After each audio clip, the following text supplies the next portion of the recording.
But I just want to say thank you for being here for our final webinar Wednesday for this year. We'll be talking about major grants. So let me share my screen.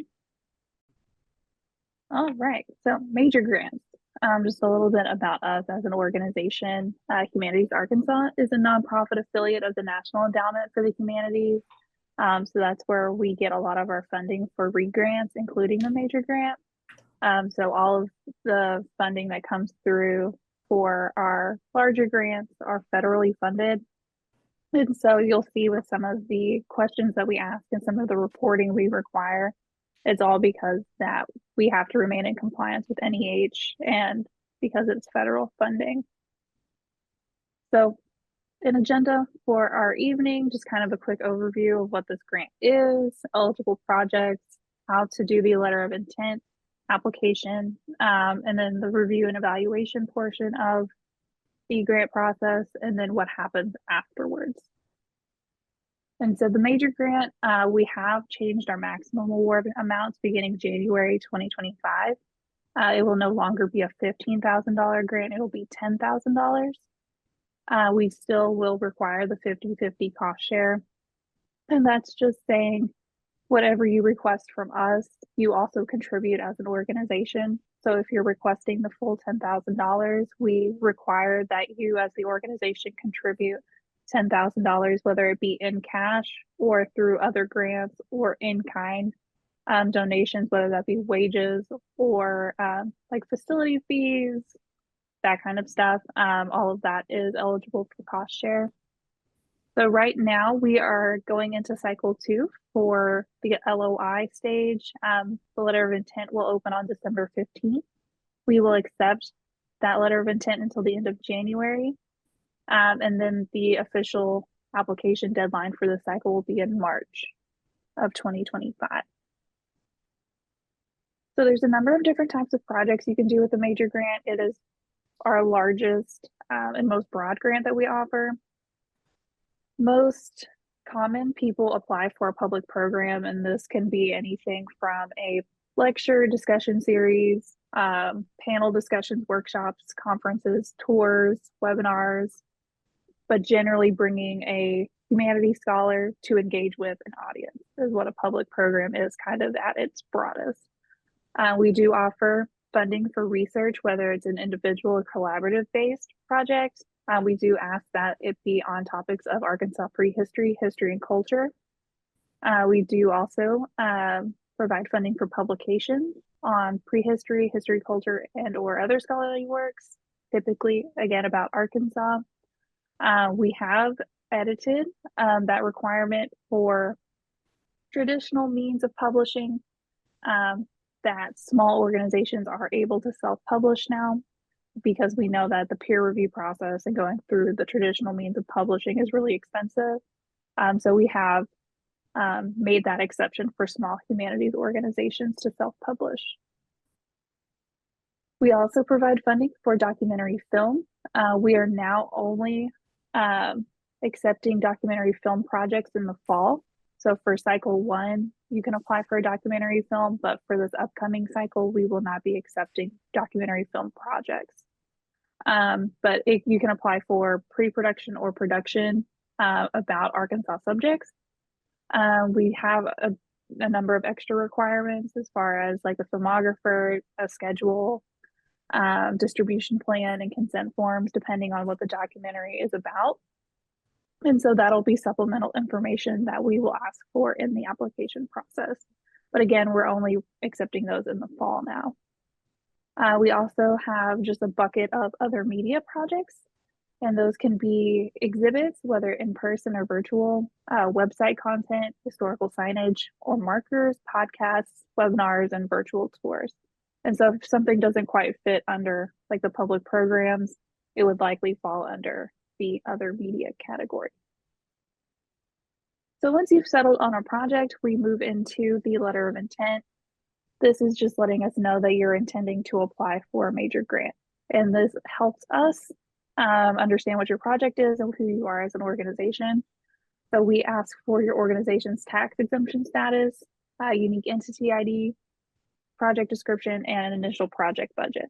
And this is just letting us verify that your organization is eligible for funding and that your project is eligible for funding. To be considered for that grant cycle, all LOIs must be submitted by the due date. We don't accept them after January 31st. So just that window of December 15th to January 31st, we'll accept those letters of intent. More information about the UBI. The tax exemption status will ask for your entity, your employer identification number, and your tax exemption letter from the IRS. Those two things will need to be uploaded to your LOI. And then the unique entity ID is just another federal number that lets us know you're able to accept federal assistance grants. You'll need to be registered and active in SAM.gov. If you've applied for federal grants in the past and had a DUNS number, it operates very similarly. They switched in April of 22, I believe, to that UEI number instead. Then the project description and initial budget can be pretty simple as long as it's clear what your project is and what you're requesting funds for, as well as where you're intending to pull cost share from. That cost share is not required to be secured at the time of the letter of intent. We do require it by the application deadline. And so again, tax exemption, employment identification number, letter of determination from the IRS, and then an actively registered UEI in SAM.gov. If there are issues with your tax exemption, we'll reach out to you and let you know if there's an additional step you need to take in SAM.gov or if your letter is not quite right. And then same with the project description and initial project budget. If there's any issues or if we have questions, we'll reach out to you and ask for revisions. And so once you've submitted that LOI, staff will review it to make sure everything is in line and active. So if it's approved, you'll move forward to the application stage. Otherwise, we'll send it back to you for corrections or to make sure those numbers are active. And then we'll re-review to make sure everything's in order before moving on to the application. And then we get to the application, which we're getting into more of the nitty-gritty about what your project is and what you're planning to do with the funding. And so for the grant period for this current cycle will be June 1 to May 31st of the following year. So June 1, 2025 to May 31 of 2026. So your project can happen anywhere in that time frame for this upcoming grant cycle. We'll also ask general information about your organization, including your congressional district, what your project's target audience is, where they're located, if you're serving particular counties, or if you're doing like a podcast that would serve all the counties, and just kind of what your target demographic is for your project. We'll also ask for finance contact information. The fiscal agent is the person that we work with to disperse funds if your project is awarded. This person cannot also be the project director, so we'll need someone separate in the organization to handle the disbursement of funds. That is not also the project director who is completing all of the forms and doing all of the application and running the project. We'll also ask for humanities content information, specifically what areas the project is hitting, whether it's literature, culture, archaeology, history, any of the like. We also ask for humanities scholars. These are individuals who have an expertise in the particular field that your project is covering. So we ask for one other person to be involved with your project that's not the project director, that is outside of your organization, to also participate in this project. So if your organization is doing a program series, it'll be your project director, your financial contact, and then at least one humanities scholar that need to be involved with the project. And so they'll fill out an online form to let us know that they agree to be a part of your project and what their specific expertise is and how they're involved with the project. We ask other information about how you plan your project, how it'll be evaluated, what you intend the impact to be for your audience, if you have a publicity or distribution plan, as well as personnel information depending on what your project is. This is where if you're doing a documentary film, where we ask for the filmographer information. If you're doing an oral history project, we'll ask for biographies or consent forms for who you're intending to speak with on that project. But each grant is different, each project is different. So if we need additional information, we will let you know and we will ask for it. And so getting into the humanities and the arts, and they're very small differences. You can't have humanities without the arts, you can't have arts without the humanities, but because the government says we're different, we have to make the distinction. And so we can only fund humanities-based projects. Unfortunately, we cannot fund arts-based projects, but there are ways you can incorporate the arts into a humanities project. Just generally, humanities being the academic discipline that studies the aspects of human society and culture. It's grounded in historical perspective, seeking to enlarge our understanding. I like the way that Wisconsin Humanities, they've kind of broken it down as the arts do and the humanities talk about it. And so if there's art components in your project, we just ask that humanities be at the center and that there's humanities content that is kind of driving your project, but there can be art influences as well. And so for a more visual representation of how those things are all connected, we've had people do art exhibits, but they bring in speakers to talk about art history and culture about that particular exhibit, to bring in those humanities content and making it driven as a speaker series rather than as just a physical art exhibit. And so there's a number of ways you can incorporate art into the humanities, but at the end of the day, it has to be a humanities-centered project.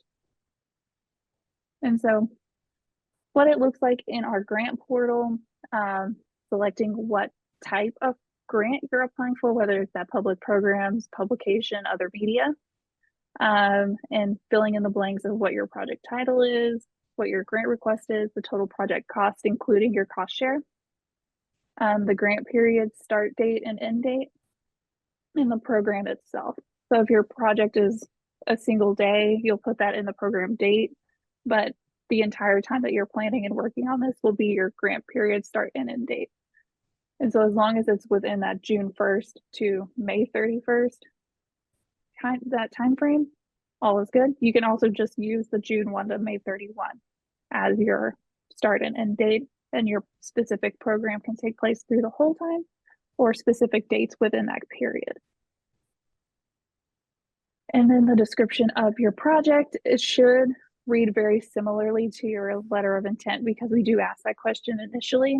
If there's tweaks and changes between when you've submitted your LOI to your application, totally understandable, but it should be in line with what you've already submitted. We ask for a lot of specific information about what's happening during your grant period, who's involved, what's being done, when and where, and what is the humanities content. And then we do have a checkbox of the different humanities areas that you can choose from. There are others that are not in this list, but these are kind of the ones that are most popular and that are used most often in these grant projects. And then we have a blank here for you to describe how those different areas are being highlighted in your program and how it's central to the project that you're applying for. This is where we get into more of the audience information, how you intend to serve your audience, what your project is doing for the community. If there is an estimate of number of people to be served through your project, you'll include that estimate. And then the publicity or distribution plan. If you're doing a public program, how are you intending to reach your audience? Is it through flyers, paid advertising, mailers? And so you'll describe how you're planning to do that in the publicity and distribution blank. And then the project planning and evaluation. We ask how you planned your project. How did this project come to be? Who was involved and what their role is? As well as the objectives for your project. What are you aiming to accomplish? And what are kind of your metrics in gauging the success of your project? as well as the evaluation. This can be, you plan on surveying every person who comes to your program. How is your committee of folks who are on this project evaluating the objectives being achieved or not achieved? Who is on that evaluation committee and whether they are humanities scholars. You can have more people than the 3 people that are required. We encourage it, but you're only required to have the 3. But how are they involved with the evaluation? What are they bringing to the table and what they're looking for as a part of that process? So once you've answered all of the response questions, we get into the budget portion of the application. There's a 3-page packet that is linked into our application. The summary, the explanation, and a spreadsheet of that explanation as well. They're fillable sheets, so it's really easy to just download and fill it in. We do require that you use our forms that are linked into the application. And then for the explanation, that is a written narrative of what the figures you're requesting are and what expenses you expect to be having in this project and what cost share is being contributed and how that all aligns. And so what that looks like is this is your top sheet for the budget summary. And so going from top to bottom, you can see where those cost share contributions are coming in with the top 3, 1 through 3.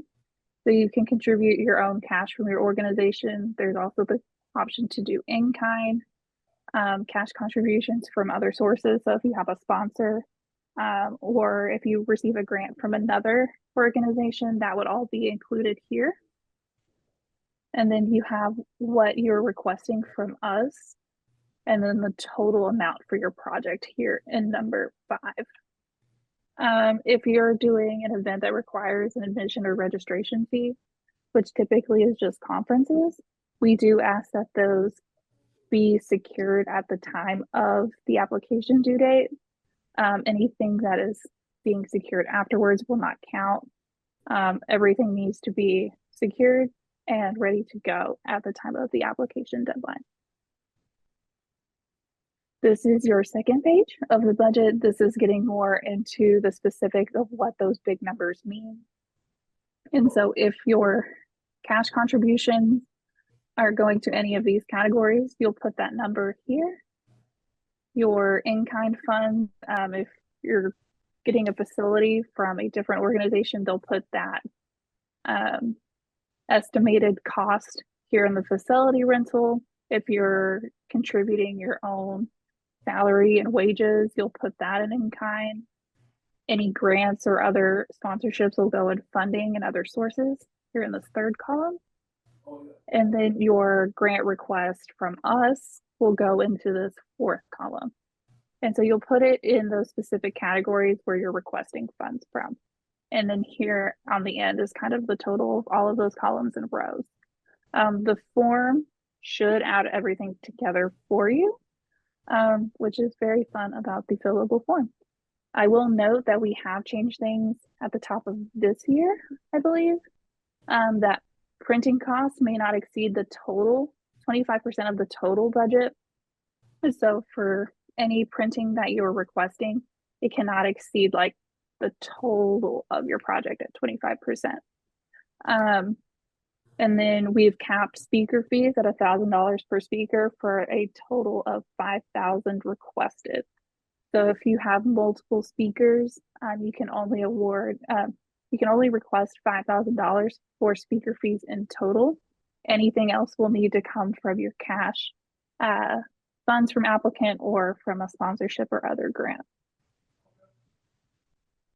And then for your explanation or the narrative portion of the budget, this is telling us more specifically what those numbers mean. There's just more and more specificity as you go through each of these pages.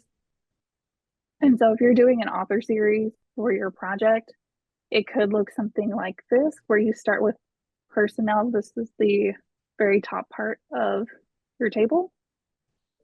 And so starting with personnel, if you're contributing in kind your wages and salary for the project as a part of your cost share. You'll put which staff member or staff members will be contributing their hours at kind of a rate over the course of the project to get that total number. That number for this line here should match this box here on 1A. And the same will go down as we go through this explanation. If you're requesting honoraria for speakers, we'll need the name of that speaker and how much is being given to that speaker for this project. Very similarly with travel, you'll be requesting X dollars for XYZ for these people. And so you can break it down by individual. You're requesting X dollars for a one-night stay at a hotel, and then X dollars for a round trip airfare from where they're coming from and where they're going. And we do ask for anything like that to attach a quote. So it can be from the airline itself, what is estimated to be that airfare for that trip. For hotels, we'll ask for the same thing. And you'll just attach that to the back of your whole budget packet. And so you'll go through each of these rows and tell us what is being contributed in cash, what is being contributed in kind, and what is being requested. And so you can use as many pages as you need to use, as long as it is thorough and complete and all of your numbers match through all 3 pages of the budget. So all of that you'll merge together and upload as a single PDF to your application. I'll also note if you're requesting equipment for your project. So if you're doing a podcast and you need microphones, or an oral history project and you need recorders, you will give us a quote for that. And in your budget explanation, you'll say requesting X dollars for this particular recorder to do the oral history project and talk to interviewees.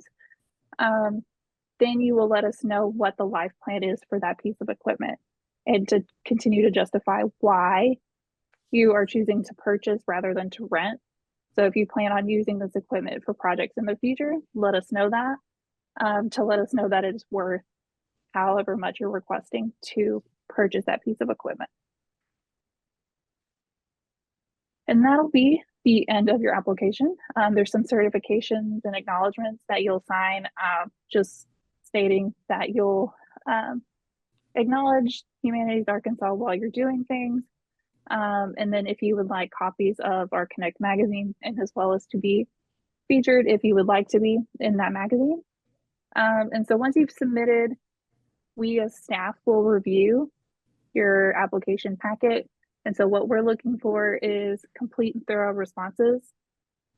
We as staff do not make any kind of qualitative evaluations of projects. We don't have any kind of decision making as far as who is awarded, who is not awarded.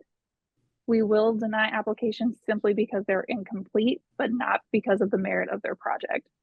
And so once we reviewed your application packet, looking to see that all of the answers are answered completely and thoroughly, if we don't have any additional information that we need, or there's nothing weird with the budget, it'll go up for board evaluation. If we do need more information, we will ask for it. So if there's something funky with your budget and things aren't adding up, we'll let you know. Say, hey, this thing is not adding. Can you double check your figures, or could you give us a quote, or whatever else needs to be addressed in your project? If your humanities scholars have not submitted their third-party forms, we'll reach out to you and let you know that as well. We do require that at least one of them submit something. Ideally, both of them. If you have more than one, will submit. But we'll reach out to you if that person has not been able to submit their form. And so once all of those revisions or corrections are made, we will re-review your application. And if everything is in order, we'll send it to the board for them to evaluate. And so for this cycle, the board will meet in April. And so towards the end of April, 1st of May is about when you should hear for a decision for your project. The board committee will review and evaluate the proposals. They'll score and provide comments as far as if the proposal should get funded and for how much. They often will, based on what our allocation is for the amount of funding we have for the cycle, they can award full funding, they can provide partial funding, or they can deny depending on how competitive it is or how well the project is in line with our guidelines. So once that process is complete, the applicant will be notified of approval or denial. If we have any stipulation, whether that be an amended budget if you receive partial funding, or if we've asked for an additional humanities scholar, we'll let you know as a grantee if we need additional things for that, as well as just general feedback for your application.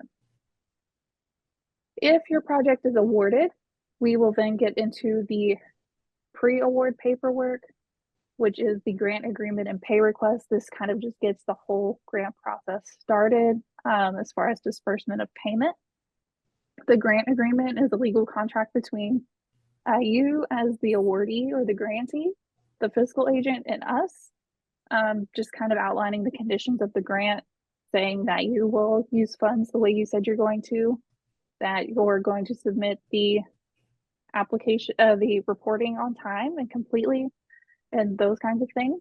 The pay request, the initial payment request begins the pay schedule for your grant project. We'll need that signed by the project director and the fiscal agent, and then submitted through our portal to get that process started.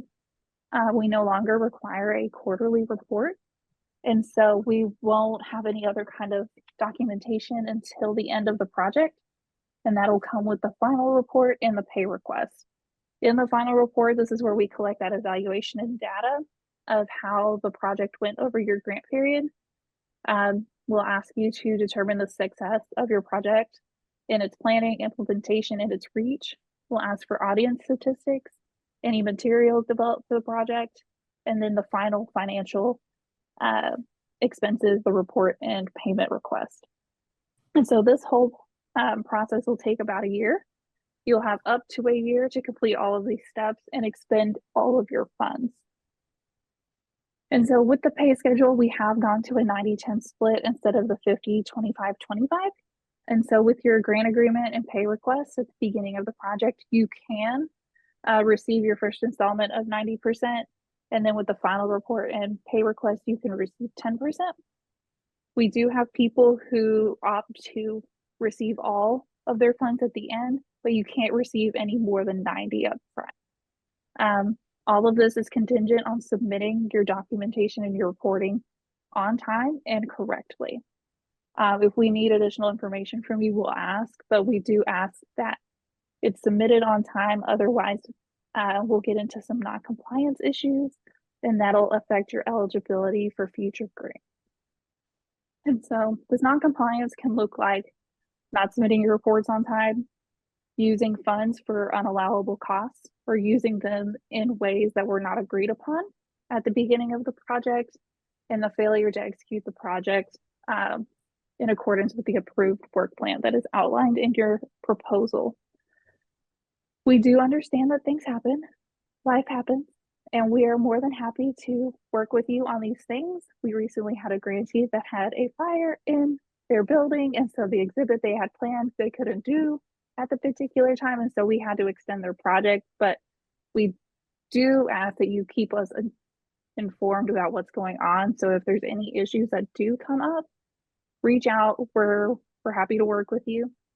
So that way you remain in compliance and we remain in compliance, and everyone continues forward without any problems after that. And so again, an overview. We are talking about the major grant. We have decreased the maximum award amount to $10,000 beginning with this particular grant cycle.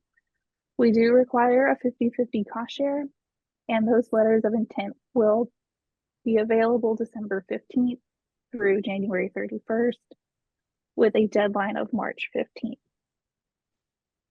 And that is the long and short of the major grant process. I am Jamie and my colleague Asia. We both work on these grants together. So if you have any questions, feel free to reach out to either one of us, and we'd be more than happy to help you. Thank you for being here, and I hope to talk to you soon.